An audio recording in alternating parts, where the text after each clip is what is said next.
नमस्कार।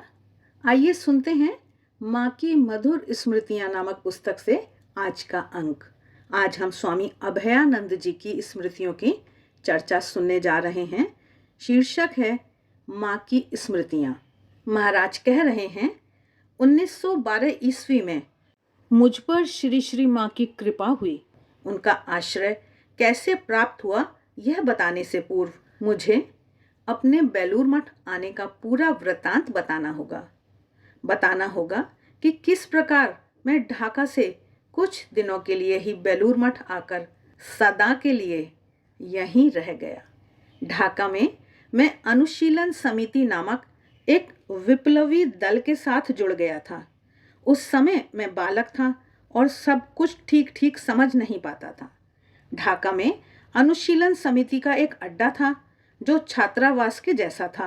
घर बार छोड़कर आए कुछ लड़के वहां रहते थे।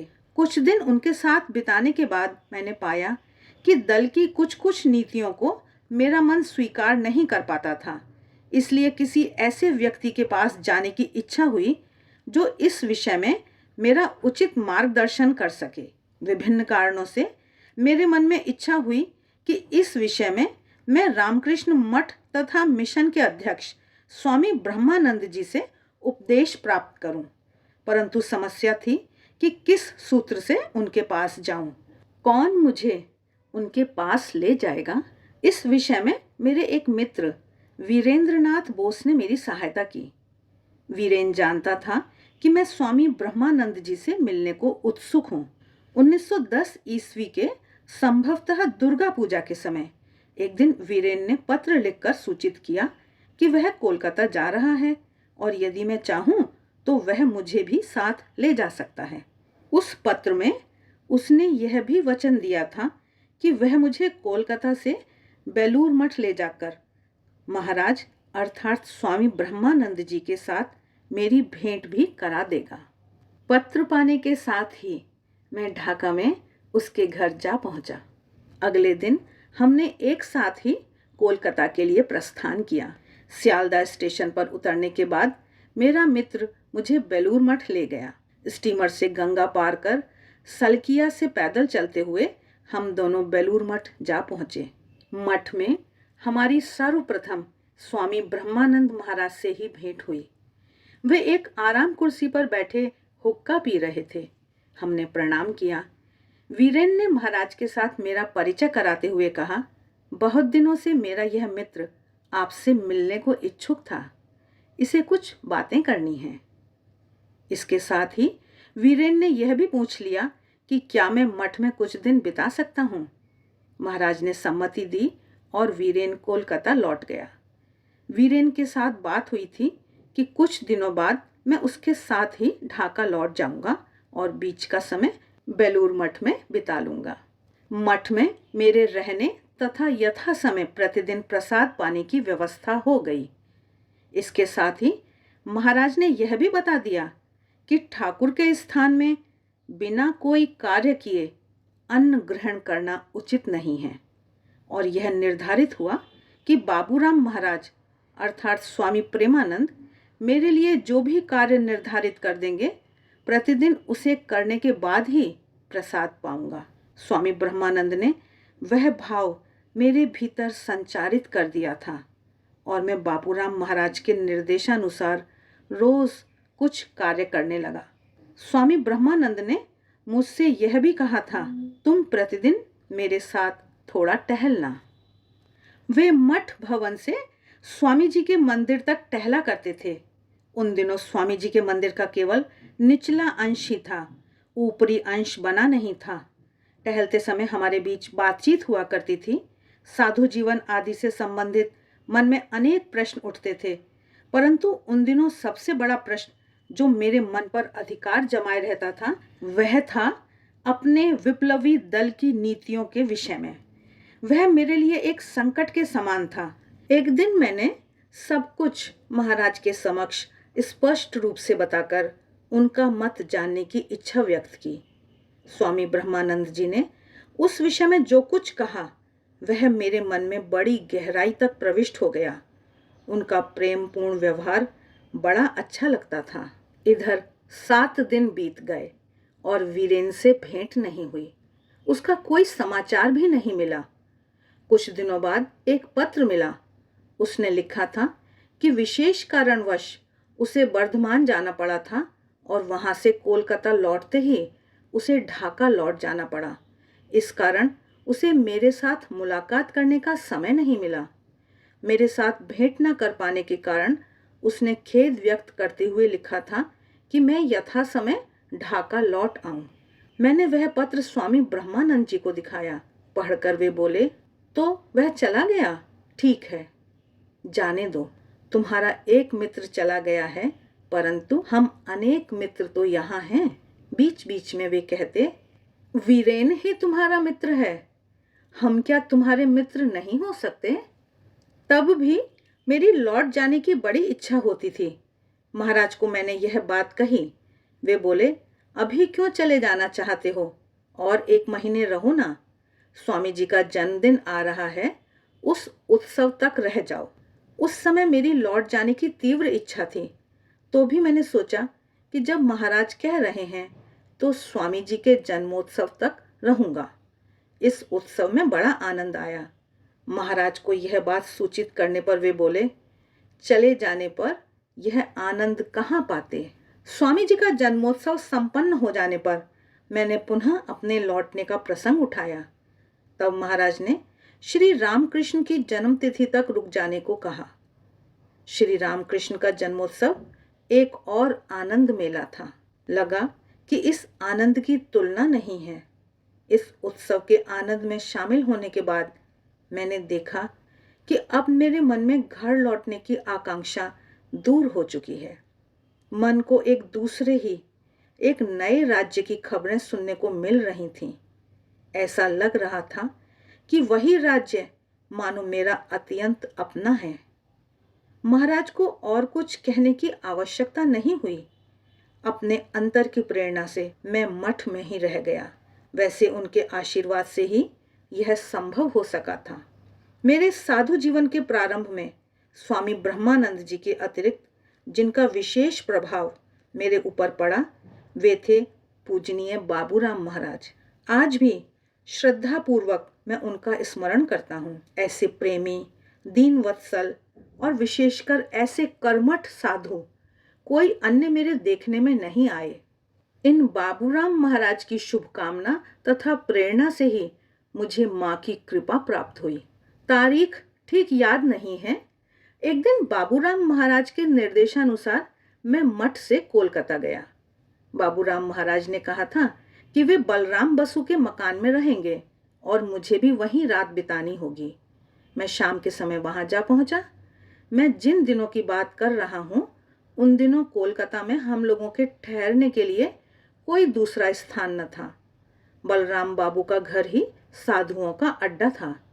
वहां जाकर हम निश्चिंत होकर ठहर सकते थे और भोजन आदि की भी व्यवस्था हो जाती थी। फिर बीमारी आदि हो जाने पर भी वहां ठहरा जा सकता था। बलराम बाबू के घर के सभी सदस्य साधुओं की खूब देखभाल करते थे। उस दिन मैंने देखा कि एक खूब लंबा लड़का उनके घर में आया हुआ था। लगा कि वह बाबूराम महाराज का परिचित है, परंतु मैं उसे बिल्कुल भी नहीं पहचानता था। बाबूराम महाराज ने मुझसे कहा, देख, आज यह लड़का आया हुआ है, तुझे एक कार्य करना होगा। यह कोलकाता से परिचित नहीं है। कल उसकी माताजी से दीक्षा होगी। सुबह तू उसे ले जाना। पहले उद्बोधन भवन के सामने गंगा का जो घाट है, वहां ले जाकर स्नान करना और इसे भी कराना। उसके बाद उद्बोधन में जाकर शरद महाराज से इसकी दीक्षा की बात कहना। कर सकेगा ना? मैंने कहा, हाँ महाराज, क्यों नहीं कर सकूंगा। रात होने पर यथा समय मैं सो गया। भोर में उठकर बाबूराम महाराज ने पुकारना आरंभ किया, वीरेन उठो उठो, जल्दी निकलना होगा। उस लड़के का नाम वीरेन था। इसके बाद उन्होंने मुझे बुलाकर कहा, उठकर मुख आदि धो ले। मैं उठा और हाथ मुख धोकर जाने के लिए तैयार हो गया। सीढ़ी में तब भी अंधेरा था। जब मैं सीढ़ियां उतर रहा था तो बाबूराम महाराज ने मुझसे कहा, सुन, थोड़ा ठहर तो। अच्छा, तेरी दीक्षा हुई है क्या? तू भी दीक्षा ले ले। महाराज से मेरी इस विषय में बात हुई है। मुझे याद है कि उन्होंने तेरी दीक्षा की बात कही थी।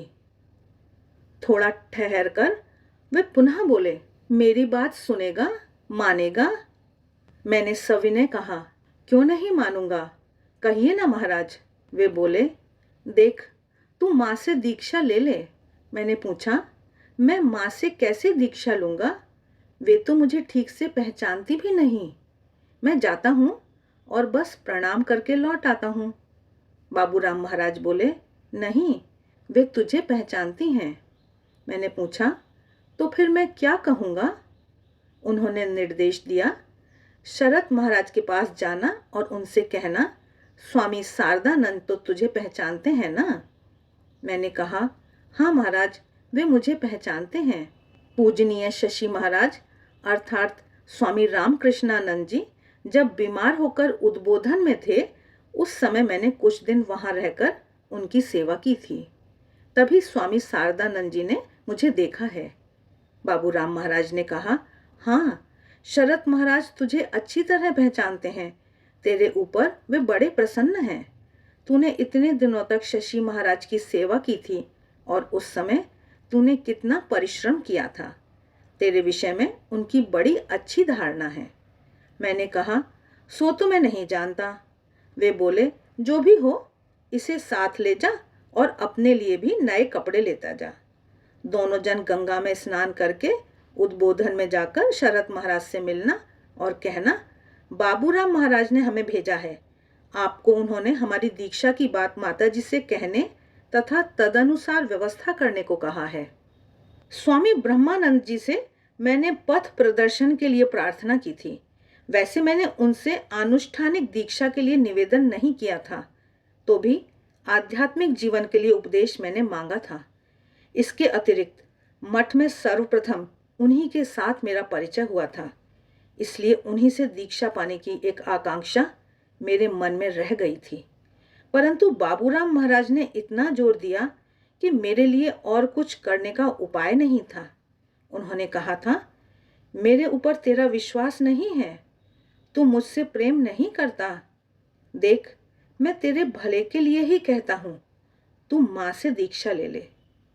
इस बात के उत्तर में मैं क्या कहता? मैंने सोचा कि मेरे लिए जो निश्चित हुआ है, मुझे वही मानना होगा और मान लेना ही उचित होगा। उनके आदेश की अवहेलना मेरे लिए असंभव थी।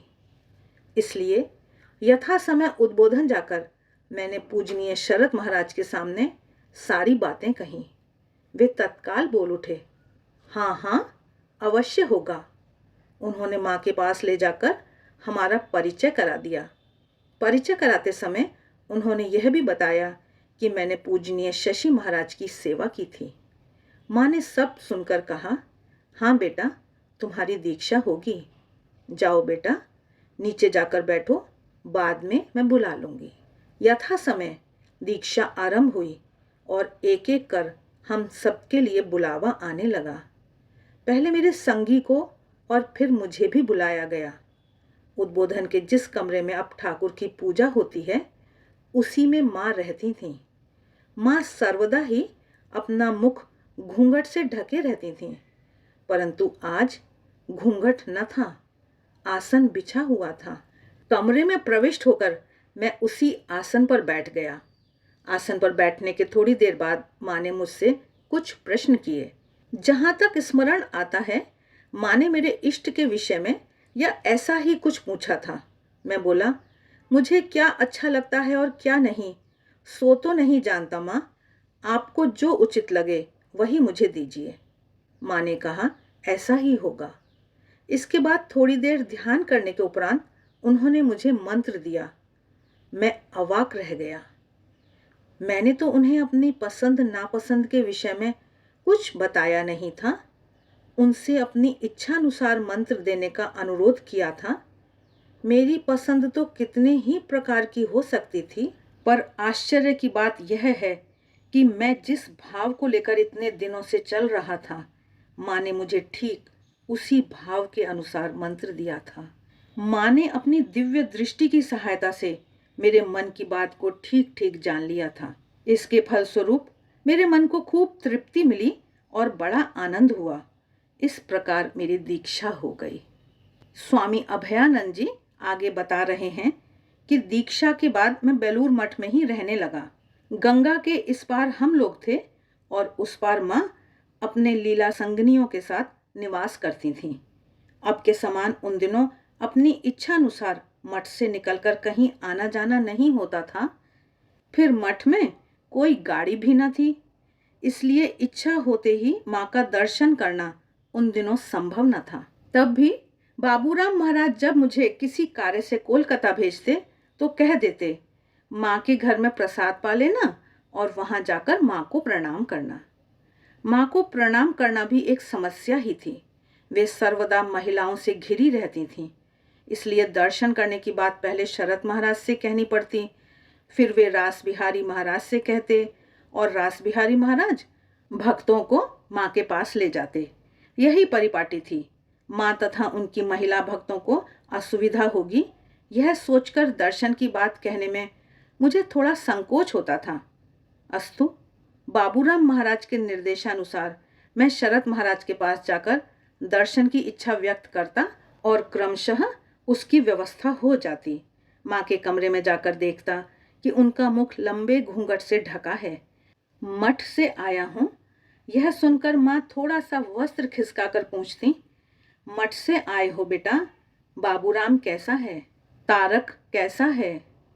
इसके बाद वे मठ के सभी लोगों का, यहाँ तक कि नौकरों तक का भी समाचार पूछती। माँ को सब बताना पड़ता था, परंतु किसी कार्य के निमित्त जाने पर ही इस प्रकार दर्शन मिलता और ऐसा अवसर कभी कभार ही आता था।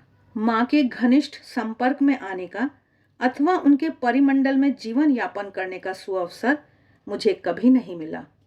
माँ को मैंने एक बार दुर्गा पूजा के समय बेलूर मठ में भी देखा था। उस बार पूजा के समय पूजनीय राखाल महाराज मठ में नहीं थे। महापुरुष महाराज और स्वामी तुरायानंद भी न थे। उत्सव के आयोजन के मूल में बाबूराम महाराज की ही प्रेरणा कार्य कर रही थी। वे ही प्रधान आयोजक थे। पूजा का सारा खर्च एक भक्त ने वहन किया था। उन दिनों प्रतिमा कोलकाता से नाव में लाई जाती थी। श्री रामकृष्ण के पुराने मंदिर तथा मठ भवन के बीच की जगह में पूजा का आयोजन होता था। उस जगह को बांस से घेरकर तिरपाल से ढक दिया जाता था। उस बार भी वहीं पूजा हुई। जहां तक स्मरण आता है, पूजनीय शशि महाराज के पिता श्री ईश्वर चंद्र चक्रवर्ती तंत्र धारक हुए थे। महासमारोह तथा महा आनंद के साथ पूजा का अनुष्ठान हुआ। एक दिन समवेत सभी भक्तों के प्रसाद पाने की व्यवस्था हुई थी। वैसे अब की तुलना में उन दिनों भक्तों की संख्या काफी कम थी। बाबूराम महाराज ने एक दिन बेलूर मठ के आसपास रहने वाले समस्त मछुआरों को भी प्रसाद खिलाने की व्यवस्था की। सबको और विशेषकर गरीब लोगों को ठाकुर का प्रसाद खिलाकर उन्हें अत्यंत आनंद मिलता था। यह बाबूराम महाराज के अनुपम चरित्र का एक उल्लेखनीय वैशिष्ट्य था। जो भक्तगण मठ में आते, उनकी देखरेख के प्रति उनका विशेष ध्यान रहता। वे कहते, देख, ये लोग तेरे या मेरे पास नहीं, ठाकुर के पास आते हैं। तू अवश्य ही ठाकुर से प्रेम करता है ना? तो फिर ठाकुर के पास जो लोग आते हैं उन्हें भी उसी निगाह से देखना, अपने प्रियजन के समान देखना, श्रद्धा भक्ति के साथ देखना। ध्यान रखना कि उनकी देखभाल में कोई त्रुटि ना हो। लगता है वे यह सब इसलिए कहते थे ताकि उन लोगों के प्रति हमारे मन में किसी तरह की उपेक्षा का भाव न आ जाए। उनकी वह महान, उदार, अद्भुत प्रेमानुभूति मनुष्य के प्रति, सबके प्रति उनके प्रेम को देखकर मेरा मन मुग्ध हो जाता था। आज के लिए बस इतना ही। स्वामी अभयानंद जी की शेष स्मृतियों को हम अगले अंक में सुनेंगे। आशा है आपको यह वीडियो अच्छा लगा है।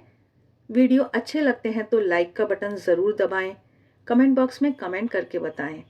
इससे हमारा भी उत्साह बढ़ता है और हमें और भी अच्छे वीडियो बनाने की प्रेरणा मिलती है।